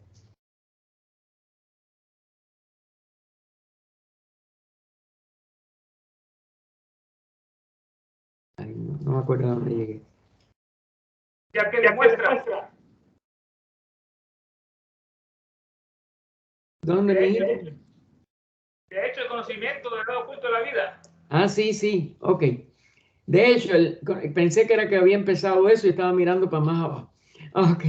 De hecho, el conocimiento del lado oculto de la vida cambia por completo la actitud del hombre hacia la muerte, ya que le muestra instantáneamente que en lugar de ser el fin de todas las cosas, como suele suponerse generalmente, ignorantemente, y bueno, esa es la actitud materialista, es simplemente el pasaje de esta etapa de la vida a otra que es más libre y más agradable que la física. Es decir, nos perdemos un peso, perdemos una limitación de nuestra expresión como alma, porque el cuerpo físico es una prisión y que en consecuencia debe ser deseada en lugar de ser temida. Es decir, si ya el cuerpo no nos sirve, si ya vemos que el cuerpo está irremediablemente inservible, pues el entregarnos y el no apegarnos a la agonía, pues ya eso va a darnos un descanso. La primera etapa, ¿no?, del descanso. Y el karma va a completarlo en el momento oportuno. Ve a la vez cuán absolutamente engañosa es la teoría de que aquellos que dejan de lado sus cuerpos físicos se nos han perdido. Otra de los dolores de los que quedan y que no tienen tampoco, igual que el fallecido muchas veces, ningún tipo de filosofía profunda que les dé una explicación racional y optimista siempre, porque no hay ninguna de las variantes de las filosofías antiguas o de aún filosofías espirituales menos profundas, aunque sean, pero que son espirituales verdaderamente, que puedan tener relación con una pérdida de algo. Siempre gana el alma del que desencarna, porque sabe que permanecen cerca de nosotros, igual que antes, en cuanto a espacio, y que todo lo que hemos perdido es el poder de verlos. Es decir, el mismo nivel de perceptibilidad que mantenemos mientras los dos estamos en cuerpo físico. A la vez que la otra persona sale del cuerpo físico, no tenemos esa perceptibilidad. Pero el que falleció sí la tiene, aunque no es su misión el estar con nosotros constantemente percibiéndonos y ocupándose de nosotros. Eso es otra forma muy desacertada de creencia de la vida después de la muerte a nuestro entender, sino que va entrando en sí mismo, es decir, ensimismándose, como lo vemos en ancianos que de cierta etapa van en que cada vez tienen menos relación con el mundo exterior y más están dentro de su mundo interior. Lo puedan o no expresar por su cerebro, pero es así. Entonces, la vida después de la muerte es idéntica. El alma entra en sí misma. Lo que ve del mundo que dejó atrás es las imágenes que más quiere en su alma desencarnada, pero no está en relación con el sufrimiento que sigue viviendo el que se quedó en la tierra, porque las vidas en la tierra todas son altibajos, de placer y dolor. Recuerden, en las cartas sobre todo de los maestros, dice, en el momento de la muerte, el karma de sufrimiento, etcétera, etcétera, todo eso queda para la encarnación siguiente en statu quo. Es decir, más nada que sea sufrimiento, preocupación, dolor, etcétera, se puede sentir después de la muerte. En el alma, recuerden, no importa que la conciencia kámica pueda tener algunas percepciones, eso no llega al alma. El alma ya, con todo lo negativo, no tiene ninguna relación hasta la nueva encarnación. Es de descanso, de reposo y ya en devachán, de bienaventuranza, de asimilación, etc. Y lo que tiene de percepción de sus seres queridos es que los tiene todos a su lado. Todo el que quiera está ahí, porque lo percibe inmediatamente, pero lo percibe como alma, como ego. Y ese ejemplo lo pone HPB, de una madre que deja aquí a sus hijos, porque tiene que morir antes que los hijos, por alguna circunstancia, y esos hijos están pequeños, y el padre les pone una madrastra que les pega, que les hace horrores, como han habido casos. Figúrese lo que esa madre sufriría si viera a tus hijos constantemente. Y sí los ve, pero como los tenía cuando estaba viva a su lado, contento en la parte positiva de toda su función maternal, más nada. Entonces, eso es un engaño. El de Bachán, claro que es un maya, pero es que esta vida también es un maya. Pero no es lo mismo estar en un maya de beatitud, de tranquilidad, de asimilación de todo lo bueno que hizo esa madre por sus hijos, y la otra es seguir sufriendo, como sería la vida, la visión de la vida de los que han quedado aquí, que puedan tener enormes problemas porque ellos sí siguen vivos. Y en ellos la fluctuación positivo, negativo, kármica sigue funcionando. Y es muy diferente. Entonces, eso yo sé que tampoco se entiende por muchos estudiantes de teosofía. Y hay que tener mucho cuidado. Hay que profundizar. Por eso esta enseñanza hay que investigarla. No es decir así, yo lo leí y después uno las acomoda a lo que nuestro cerebro actual percibe y siente. Actualmente todos estamos vivos y en nosotros hay momentos de tristeza, momentos de alegría y momentos de dolor y momentos de prueba y momentos de estímulo, etcétera, porque estamos vivos. Pero la vida después de la muerte es una vida de verdadero descanso y asimilación de lo positivo.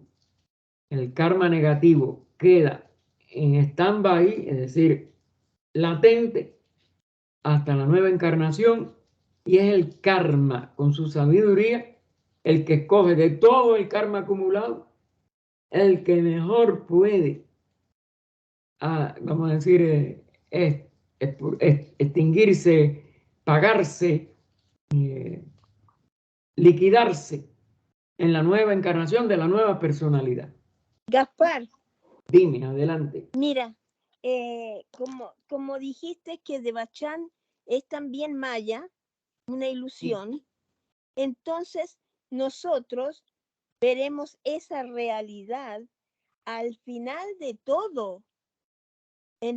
Cuando lleguemos al Manvantara final después, esa será la realidad después de que pasemos. No, la realidad de cuando tú te liberas de la rueda de nacimientos y muerte, te Ya, liberas de tu individualidad misma, ajá. y estás en el espíritu puro paranirvánico. Y esa sería la realidad, ¿verdad? Esa es la única realidad. Ok, sí, Que porque, es la realidad de tu evolución como evolución.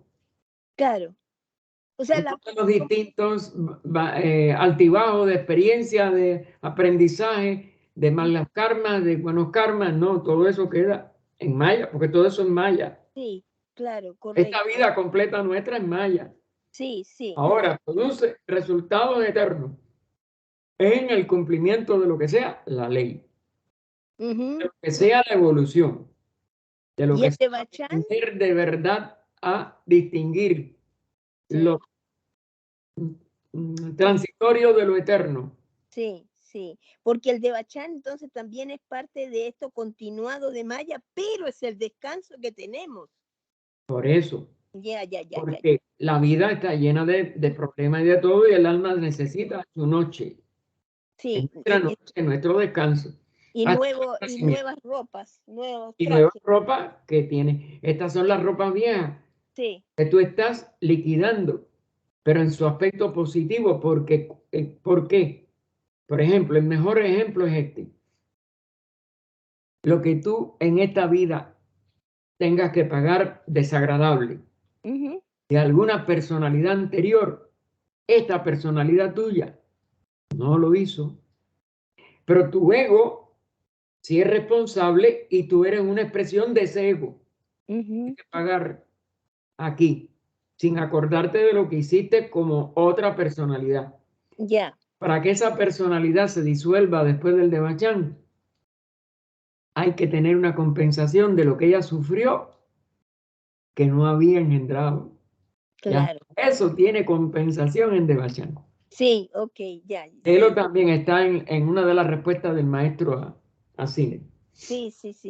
Ok. Estas cartas son, pero Esas cartas son extraordinarias, pero hay que sí, juzgarlas y hay que sí. prestar atención y hay que Oh, volver. ¿Y por pero es qué? que Porque todas las veces encuentro cosas distintas, Gaspar. claro, como la doctrina secreta, mijita. Sí, yo sé. Bueno, muchas gracias. No, por nada, Jimena. Bien, pero para la conciencia del hombre que posee incluso la visión astral, los llamados muertos están tan definitivamente presentes como los llamados vivos. Claro, el alma reencarnante no puede morir. Lo que muere es su personalidad. Y cómo ve cuán fácilmente se ven afectados por las vibraciones que les enviamos, comprende cuán dañina es la actitud del duelo que lamentablemente adoptan los amigos que todavía conservan sus cuerpos físicos. Es decir, una cosa es que uno, el primer momento mismo, ¿no?, de la muerte de un ser querido, uno se impacta y claro que uno no puede estar, ay, no, eso me importa. Mentira, uno se impacta. Y de acuerdo a la relación, te impacta más, te impacta menos, como fue la muerte, una serie de cosas. Pero que después tú mantengas eso como un duelo constante, que te vistan un año de luto si es de tal parentesco o medio luto 6 meses y es de estar otro. Todo eso son cosas absurdas. Y que tú, a través de ese luto, a través de esa, tú te mantengas triste, tú te mantengas sufriendo, eso es dañar el alma del que desapareció físicamente. Eso es lo que es incorrecto. Nuestra actitud, la actitud de duelo es dañina, siempre. Entonces, claro que cada vez que, pues no, bueno, que descanse en paz, yo tengo que quitarme lo que yo perdí, porque en el fondo el duelo es porque nosotros perdimos de verdad el contacto físico, la simpatía, la ayuda, lo que fuera que nos diera. Y entonces nosotros tenemos que sustituir nuestro egoísmo.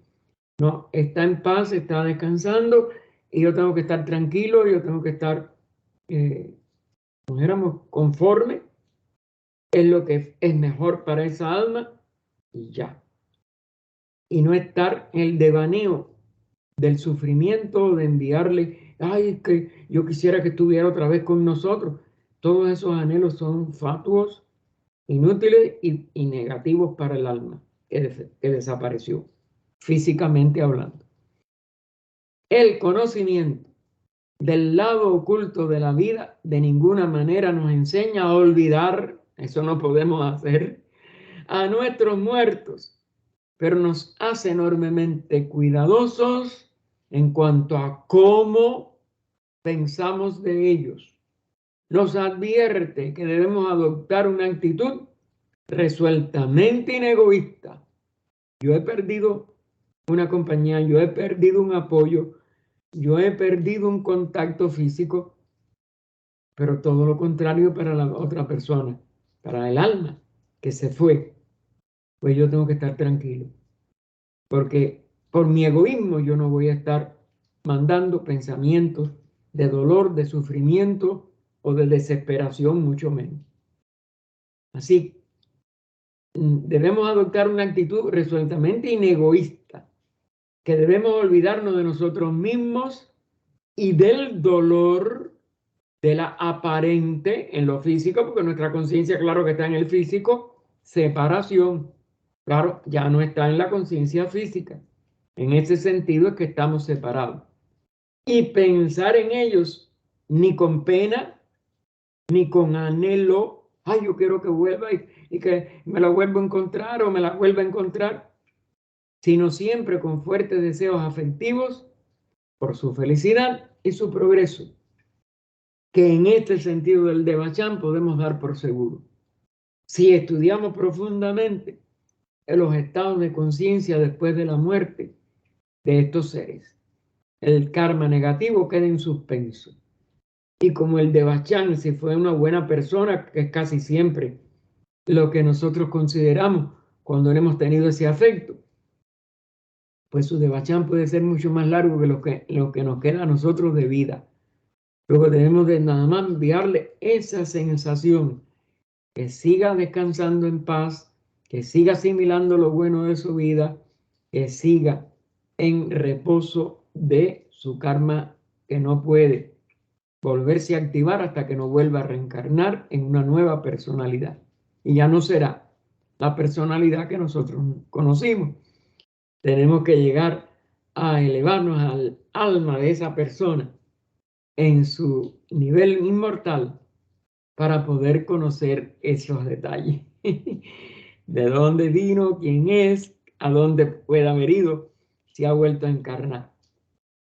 El clarividente ve exactamente de qué manera tales deseos los afectan y de inmediato percibe la verdad que subyace en las enseñanzas, en este caso de la misma Iglesia Católica, pero la enseñanza, no los dogmas, no como se dogmatizaron, con respecto a la conveniencia de las oraciones por los muertos. Enviarle buenos pensamientos, buenas intenciones y buenos deseos. Por estas, tanto los vivos como los muertos son ayudados.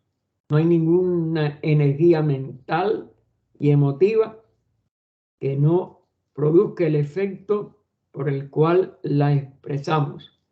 Y como esas oraciones son por amor, por anhelo de que descansen en paz, pues las estamos ayudando.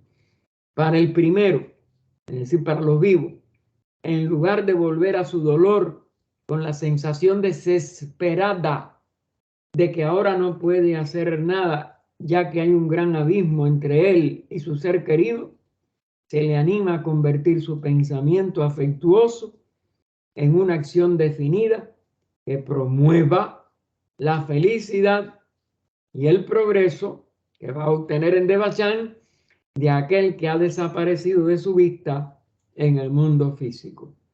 De todo esto y mucho más he escrito ampliamente en el libro El otro lado de la muerte. Así que aquí solo tocaré hasta ahora el tema y haré referencia a ese volumen a cualquiera que desee obtener información más detallada.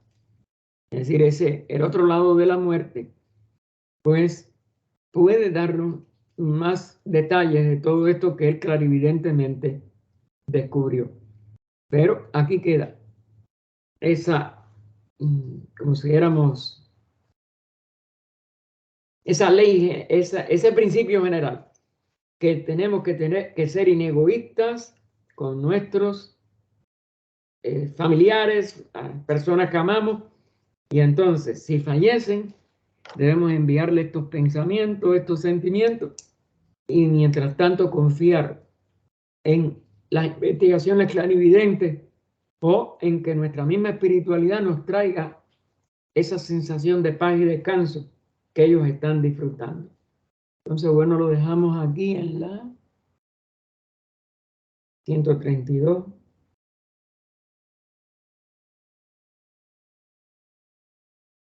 Y en el subtítulo, una intervención quirúrgica o una operación quirúrgica que veremos mañana martes.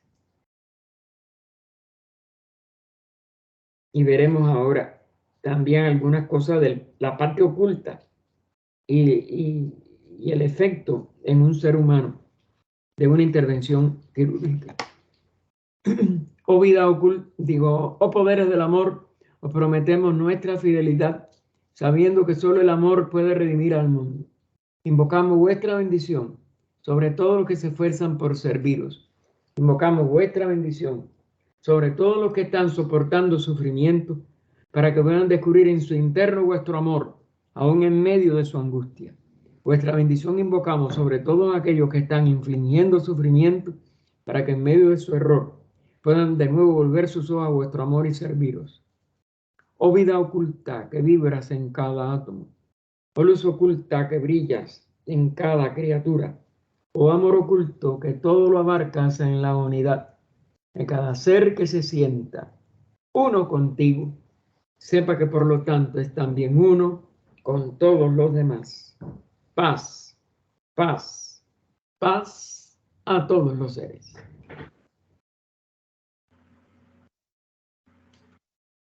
Adelante con la invocación de sanación, hermano. La oración de sanación. Fuente sagrado de vida, fuente de todo ser, preservador y sostenedor de todos los mundos.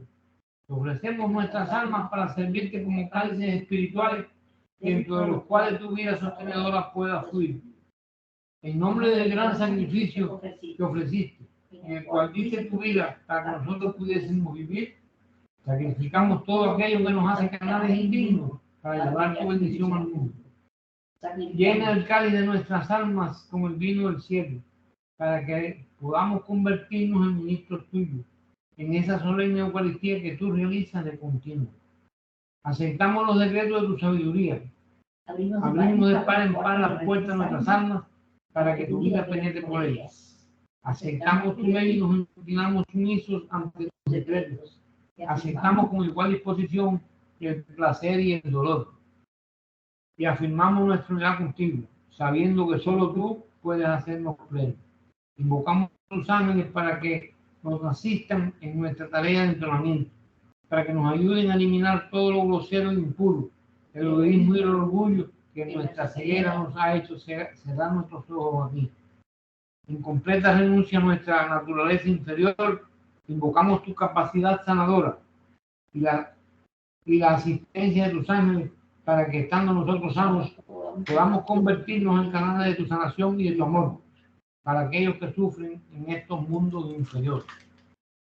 Alabados sean ángeles de la sanación, vengan en nuestra ayuda. Derramen su grandioso poder sobre estas personas que sufren. Alberto Vidaurri, Anabel González, Annie García, Armando Suárez, Carmen Vidaurri, Cheryl Petropoulos, Clarice Losegui, Claudia Di Roca, Eduardo Hernández de Quet, Etan Acuña Un, Gretchen Quinn, Jorgelina Paz, José Álvarez, José Ángel Tacé, José Oscar Galindo Ramírez, José Balcácer Reyes, Juan Alberto Hernández, Justo Alfredo Padilla Figueroa, Leonor Ruiz de Maldonado, Lorenz Challe, Michael Ayo González, María Concepción Castillo Reyes, María Hilda Menaberriet, María Lourdes González Fernández, María Luisa Acevedo, María Teresa López Terrón, Miguel Ángel Batet, Miriam Flores Murillo, Nasger Rodríguez Saad, Nicole Mariño, Nicolás Guic, Nora Feijó, Rosa María Marín Rodríguez, Rosa Salzberg, Richard Salzberg, Santiago Terrón Villa, Steve Walker, Víctor Cadenas. Adelante. Pronuncien la palabra del Maestro, que resuene la nota del Maestro, que brille resplandeciente con el color del Maestro, liberen su energía divina para que estos cuerpos sean fortalecidos, purificados y armonizados. Despierten los poderes que duermen en sus almas para que puedan beber el vino de la curación del cual están sedientos.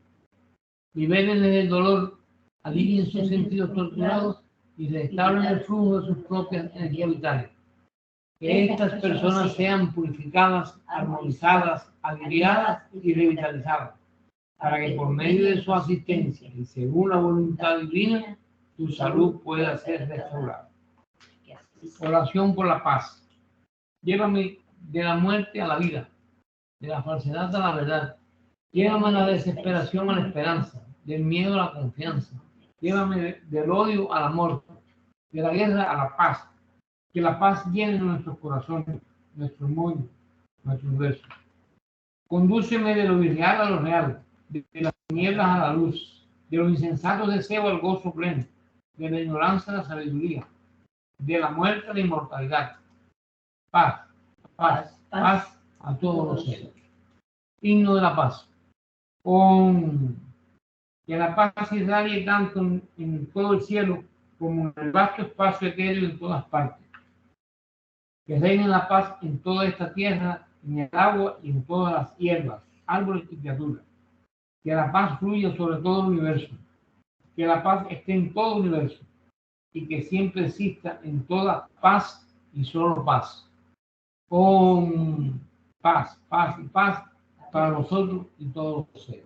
Que así sea. En esta noche del 9 de enero de 2023 dejamos el estudio del lado oculto de las cosas en la página 132 y en el subtítulo Una operación quirúrgica.